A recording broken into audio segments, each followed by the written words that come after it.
Tyler stared back at her and slowly backed away, before turning and running all the way back to Benfleet Station.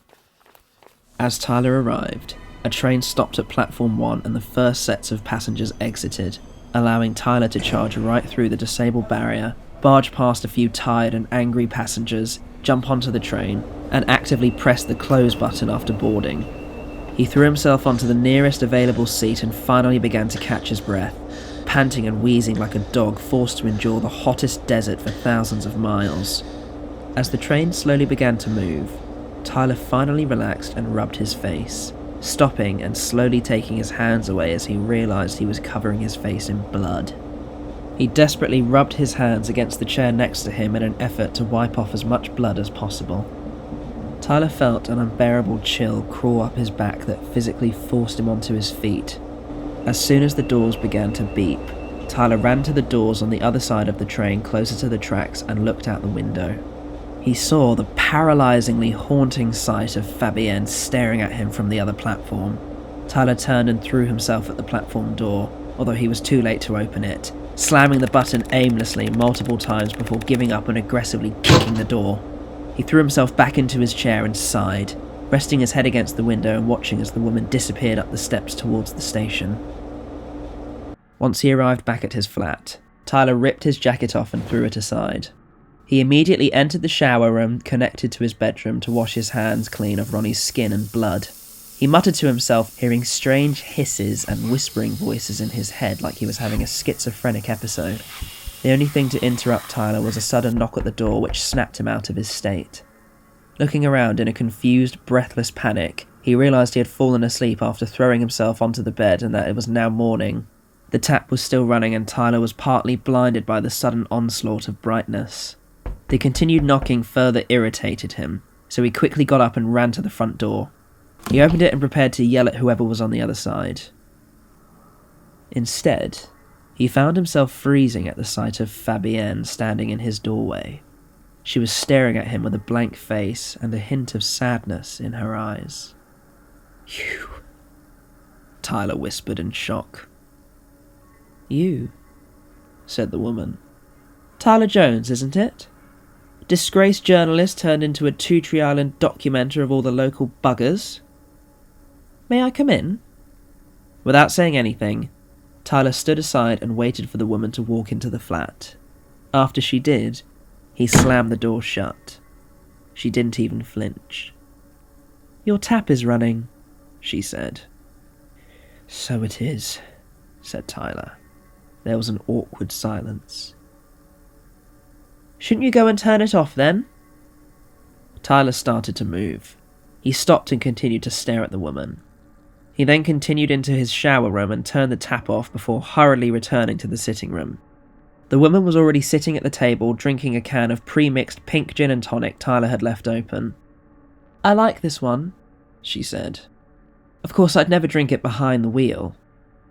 It has extra sweetness that pink gin and tonic simply lacks when a bartender makes it." "What the hell do you want from me?" said Tyler. "Royalties? I highly doubt I'll even see my money from that show now. And I expect I won't have a penny to my name by the afternoon. What else do you want?" The woman did not answer. She took a few large gulps of the can until it was empty, crunched it in her hand, and aggressively threw it onto the ground. "I want the truth, Mr. Jones," said the woman.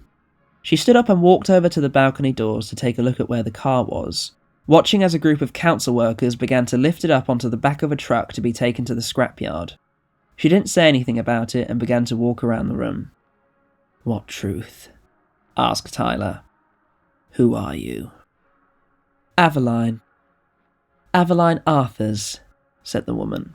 "Although Fabienne just has such a femme fatale ring to it, doesn't it? I never did kill that boy on purpose, you know. But you don't care about things like that, do you? You care about what sells. You like raw truth when it comes to the stories of humanity, even if that so-called truth is a twisted, exaggerated version of the truth that you can use to sell a story. The parasitic nature in your blood runs deep, Mr. Jones. You don't care about anyone but yourself, do you?" "I take photos," said Tyler. I capture people. I fictionalize. I make money doing it. We all need to make a living. I suppose I should call you a journalistic fictional crime writer? I think such a title is a bit below you, though, isn't it? Tyler Jones is enough of a title. In your head, it's perfect. In your head, as long as he's happy and everyone else suffers at his and his brainless, all-consuming public's benefit, then again, you're not a very happy man, are you? You don't know me. And you don't know me! Tyler was taken aback and silenced by Aveline's outburst. He straightened his back to come across stronger, but she feared nothing, feeling with confidence that he was intimidated by her. "He ran out in front of the road, young Billy Olsen," said Aveline as her eyes began to water. I couldn't have stopped in time. I would have been better off flattening the top half of him just as well to make the pain go away quicker. Aveline stopped for a moment to use a tissue from her pocket to wipe her eyes. It was horrible. He was taken from his mother at such a young age. You mean that, said Tyler. All those people, they are real, yes. When you took the photographs and we became visible, some of our information was put into your mind. There were inaccuracies. And I think you knew that, didn't you, Mr. Jones? You knew that Bradley was never the one to start that fight. It was his friend, Michael, who dragged him into it. Then, 2 days later, those men tracked Bradley down, burned him, beat him, and made his girlfriend watch. You know that I never murdered that boy. You like to sensationalize, don't you? There was no anger in Aveline's voice. Aveline was a woman of frustration, loss, a quivering lip, and teary eyes who wanted to break down, but managed to keep her cool to the point she could make such an egomaniac feel ashamed and embarrassed, feelings that Tyler began to feel for the first time in his entire life. I just... Tyler muttered. I just wanted... You wanted what? Asked Aveline. I just wanted to tell your stories. Did you tell the truth about Thomas King? You made him out to be a creepy 80-something rapist on that little story section on the wall.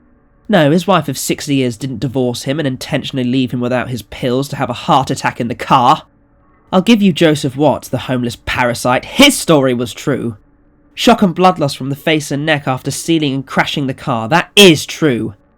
My car, that is. You left that part out. It's a shame, really. I think it would have made it more interesting. Your narrative is just so much better, though, isn't it? The smallest, most unnecessary details have to be changed because they can be. I'm a journalist. You're a rapist! You're a psychopath. You're a predator. You can't be rehabilitated.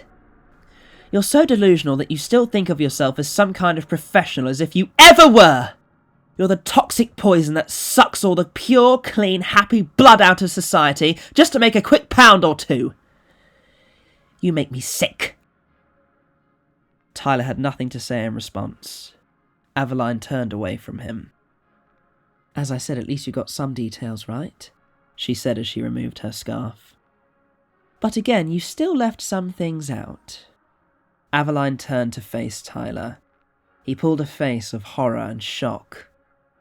Along Aveline's neck was an open wound suggesting she had slit her own throat.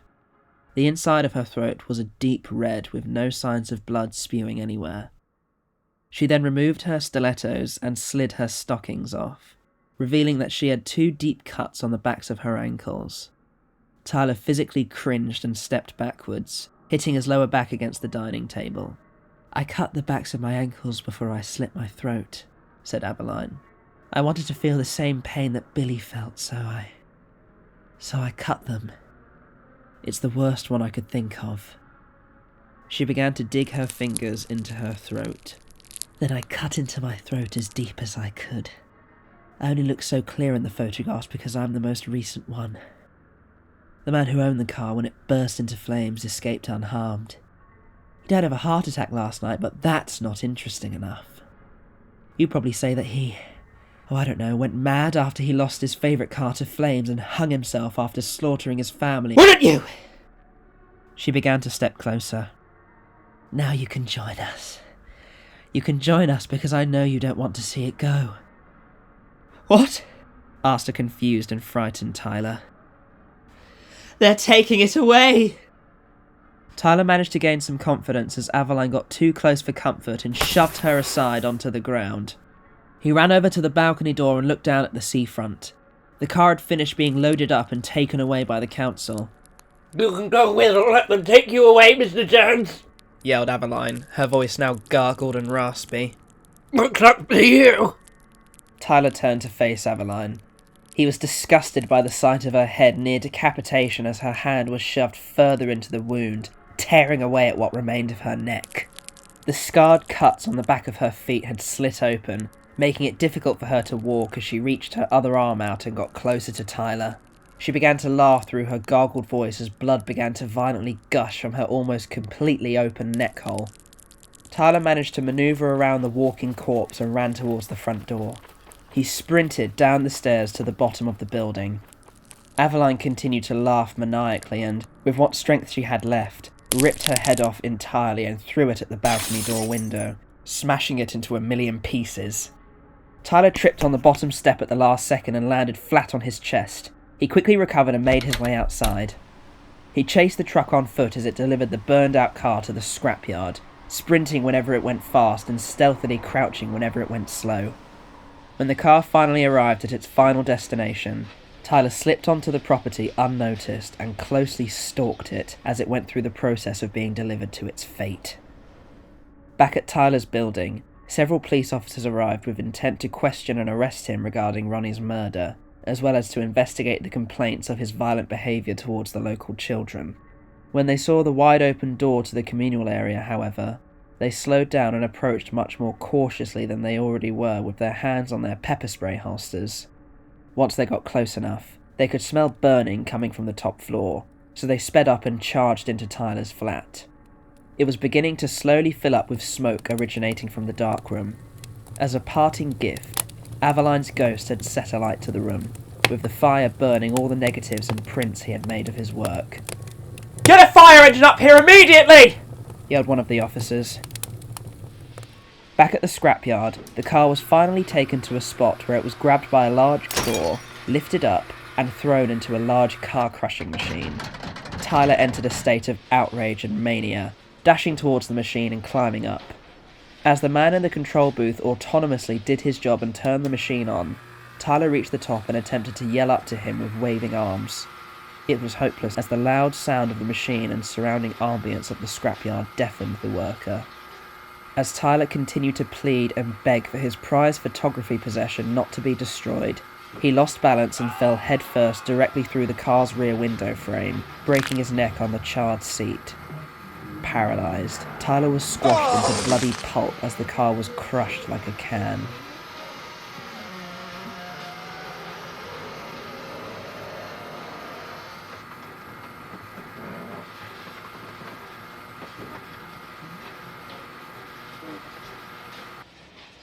Once the car was fully destroyed, it was dropped out of the machine onto the ground below. Shortly afterwards, a supervisor walked over with a clipboard to confirm its destruction. As he did, he pulled a concerned look as he noticed blood leaking from the metal. "Aaron!" yelled the supervisor. "Get your ass down here!" The worker named Aaron still couldn't hear clearly due to the heavy onslaught of work in the scrapyard. He took a drink of water and only heard his supervisor after he screamed his name at the top of his lungs. Aaron, surprised, spilled water all over himself before jumping out of the booth and quickly climbing down. Once he caught sight of the bloody crushed car, however, his demeanour went from in a hurry to complete shock. Once both men realised what they were looking at, Aaron turned away and began to violently vomit into his fist, causing it to splatter back over his face. The supervisor quickly radioed for someone to come and investigate if someone had been inside the car unnoticed. Back at the building, all other tenants and neighbouring building occupants were safely evacuated. It took the fire engine no more than 10 minutes to arrive. A further 15 minutes was spent putting the fire on the top floor out safely before it could spread throughout the building. As far as the police were concerned, No sign of Tyler's body dismissed it as being a suicide, and he was officially deemed on the run, with the only remaining photograph that survived the fire being one that formerly featured Aveline.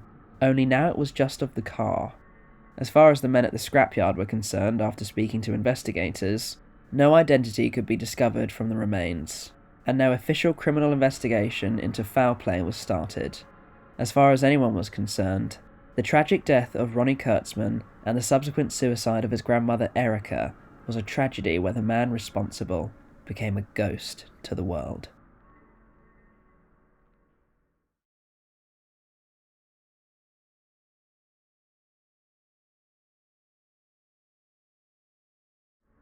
Dana Tucker was a 19-year-old photography student at university looking to make an honest living with it after graduating, with her parents and older cousin Luther pulling a few strings here and there to make sure she got some gigs while studying. Dark eyes, thin eyebrows, curly brown hair, a slim build, and a style built on all black and heavy boots, Dana was something of a modern-day Britpop punk. Although she was heavy on the weekend drink, she avoided drugs and tobacco, and she was something of a celibate after some negative experiences with sex left her with either a pregnancy scare, a herpes scare, or a positive chlamydia diagnosis that took a few weeks to go away. As part of her unconventional personal project for the end of the school semester, she decided to capture the rougher side of Essex from Hadley to Southend-on-Sea, specifically avoiding Thorpe Bay and Shoeburyness because of her ex-boyfriend and ex-stepfather residing in the locations respectively. Dana's first stop, after an entire day of procrastinating with guitar strumming, was Two Tree Island. She rolled up on her motorbike at night time in order to catch unsuspecting doggers on her film camera with the flash on. Once she successfully did so, she ran away and jumped onto her bike before the two buggers she caught even had a chance to stop their intercourse and get their underpants back on. They only began to angrily chase her by the time she was already on the other side of the bridge and on her way home. The next day, she woke up early despite falling asleep at 2 a.m. and made her way downstairs, forcing leftover pizza down her throat and setting off at 10 to the last post. Her intent was to capture some of the early morning patrons who survived on beer and no other fluids whatsoever. She was already familiar with some of them as they were former friends with her ex-stepfather, although their hatred of him for the way he treated the women in his life led them to liking Dana much more, with them very willingly allowing her to photograph and even share a Sally Cinnamon whiskey with them. The next location was an abandoned scrapyard in Southend, a location she wanted to use to add real grit to the project. She invited 2 of her friends, Brandon and Alex, to accompany her. Brandon was a curly-haired ginger who had an affinity for striped jumpers and was studying music on her campus. Alex, despite being white as snow with oil black hair, was a reggae enthusiast who considered himself to be the self-appointed leader of the near-memberless white guys doing reggae movement at the local college. On that particular day, Alex was wearing a black cargo jacket and blue jeans, which Dana was able to get some stylistic photographs of after demanding he remove his Bob Marley hat. She also managed to get a few of Brandon pretending to operate the broken down car crusher with Alex pretending to scream as he was seemingly about to be crushed to death inside of it. A creak in the metal actually spooked Alex to the point he thought Brandon was going to operate the machine to crush him like a bug, prompting Alex to awkwardly flail about as he desperately vacated the machine. It was at that point Dana and Alex began to feel something that Brandon couldn't. "Is it me or does it feel a bit cold here?" said Alex. "Alex, what are you on about?" said Brandon. "It's fucking winter, of course it's bloody cold." No, it's actually like I feel proper... I'm chilled, like my body's scared, but my brain isn't, you know what I mean? No, Alex, I don't. No, I kind of understand what he means, said Dana. Oh, not you and all, Dana, said Brandon. Yeah, see, Brandon, she knows how I feel. She feels it too, said Alex.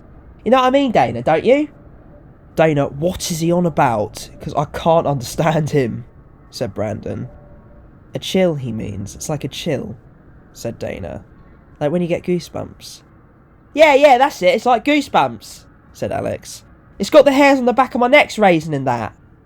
After a humorous exchange between Brandon and Alex arguing about Alex's vague wording that Dana had to analyse, she made it known to Brandon she felt uncomfortable and wanted to leave. Brandon, having outrun junkyard dogs with Dana before, could scarcely understand her fear, but as soon as Alex began talking in his ear again, Brandon agreed in order to keep Alex quiet and continue the photography session. During the car journey following Dana's bike to the next destination, however, Brandon had to put up with Alex regurgitating everything he had already said about the feeling he and Dana apparently shared at the scrapyard, causing Brandon to reach his boiling point. "Oh my god, Alex, I get it, alright?" snapped Brandon. No, but it's just weird, you know what I mean?" said Alex. "It was like... I don't know, man, it was proper fucked up. It was like a whole thing. I just felt like the wind getting stronger or something. Didn't you feel it?" "Alex, it's freezing cold outside. That's why I've got the heating on. I don't know why you two got scared. I don't want to talk about it. I just want to help Dana out. If she wants to move on and go to the next stop, that's what we're doing." I know, but it's a weird one, man. I don't get it, Brandon." Brandon sighed before declaring a game of silence, and Alex eventually obliged, after repeating himself one last time about how strange the chills were. The next stop was the Sheep and Tiger in Westcliff, somewhere Dana's grandfather used to frequent. Although the pub hardly fit into what Dana was trying to do, there was a particular character she hoped to find that she knew frequented the venue. The man, whose name she didn't care to remember, was a tall, overweight, cap-wearing, heavily bearded chap in jeans and a zip-up hoodie who spoke with a very deep and bombastic voice. Despite his intimidating size and strength, the man was mostly completely harmless, although one could determine from moments of conversation he was a man of unconventional and slightly obnoxious humour, a complete lack of conventional social cues, and mental issues he repressed with a smiley attitude and continual substance consumption, be it marijuana or alcohol. He was what Dana referred to as a rotter when describing the nightmarish time she first met him. Sure enough, the man was at the bar savouring a lager when Dana walked in with Brandon and Alex. He greeted her very loudly and warmly, clear to anyone but him that she found it highly bothersome. "How are you, Dana, darling?" the man loudly yelled. I'm fine, thank you," said Dana as she hid her irritation. "Who are these fuckers with you?" "This is Brandon, the curly one." "The curly one known as Brandon, eh?" said the man as he reached his hand out for a shake. "All right, mate," said Brandon before introducing himself and shaking the man's hand. "All right, I'm Alex," said Alex. "Will," said the man with a little too much pride. "Has she said much about me?" "Nah, man, all she said was how handsome you are and that we're taking photos of you," teased Brandon as he looked at Dana. She was unimpressed. "Oh, did she now, eh?" said Will. "It's the first I'm hearing of it. I met the girl a couple of times. I bumped into her old man back in the day here and there, and now she wants to take a few fucking photos of me." "Well, you're quite the character, Will, so I thought you might enjoy the recognition," said Dana. "That and you've got a few stories I think you can tell us that we'd love to hear." "Well, how long have you got?" "Oh, hours, Will, hours. I think we'll need it." Will bellowed out a loud, rich, red-faced laugh at Dana's remark, prompting her to roll her eyes as she took a seat next to him at the bar.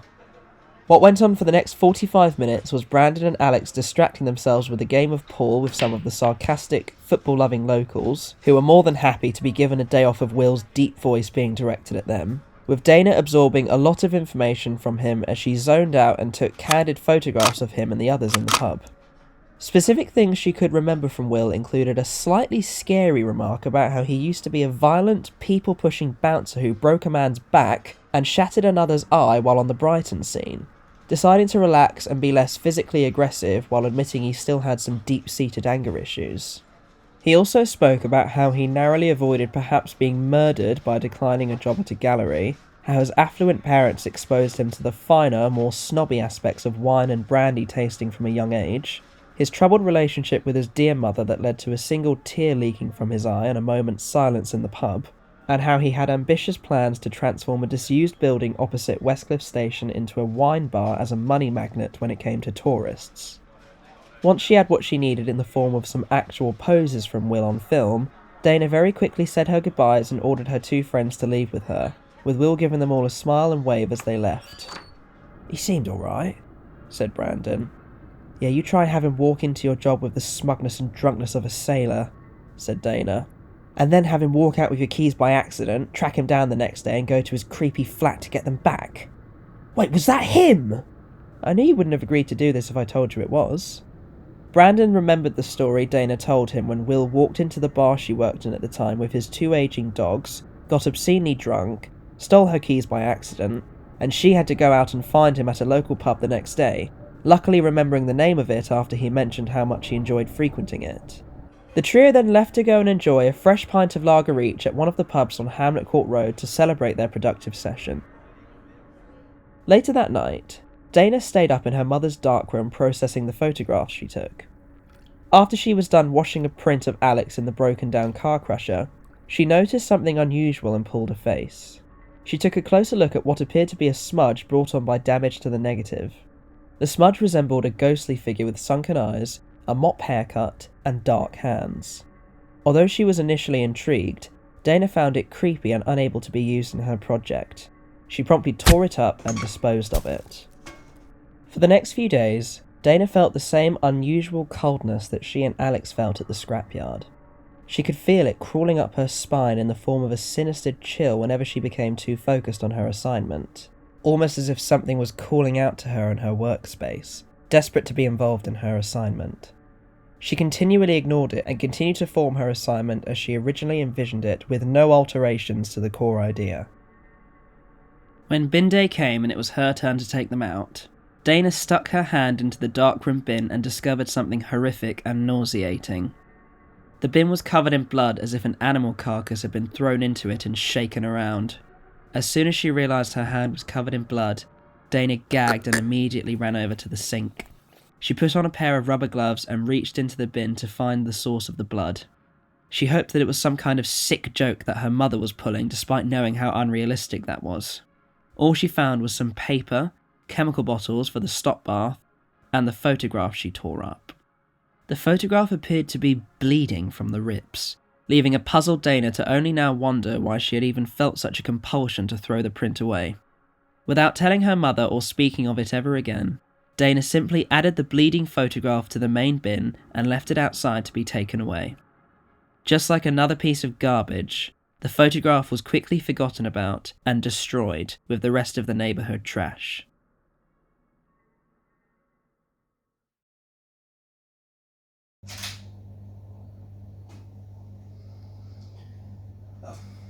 Do excuse me, in my gym jams. Photography is a very fun hobby, and an even better occupation if you can make enough money doing it. But I think we can learn a very valuable lesson from Tyler Jones, and indeed even Dana Tucker, and that's to not be too obsessed with your occupation, and to simply let certain things go if you find them scrambling your mind.